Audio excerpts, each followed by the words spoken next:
پەیوەندیت لەگەڵ سەدام حوسێن چۆن بوو؟ شخصيا برادري سەدام رحمتي خوای من حەزناکەم خوێن لە لوتی مندارێکی کورد بێت سەدام حوسێن ئەو قسەی استغراب دەکەم کە برادرانی مستشارەکانی وەکو من دەرێوەڵا ئەمە پارتی بووینە یان یەشێتی بووینە یان فلان بووینە یان فیستان بووینە ئەمن بەڕاستی نازانم.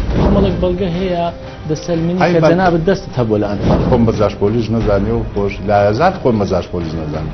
چاوپێکەوتن لەگەڵ قاسم ئاغای کۆیە مستەشار لە سەردەمی بەحس و ئەندامی مەجلیسی وەتانی عێراقی.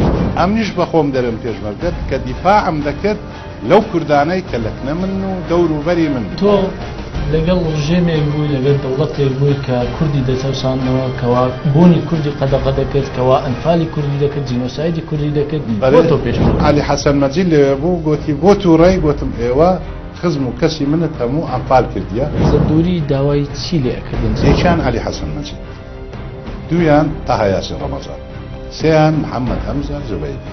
ئەو سێ کەسە زۆر زدی کورد برادر فلان و فلان و فلان و فلان ئەنفالیان کردیە کە ئەوانیش منسوول بووینە لە کوردستان. چاوپێکەوتن شەوی یەکشەممە کاتژمێر 9:05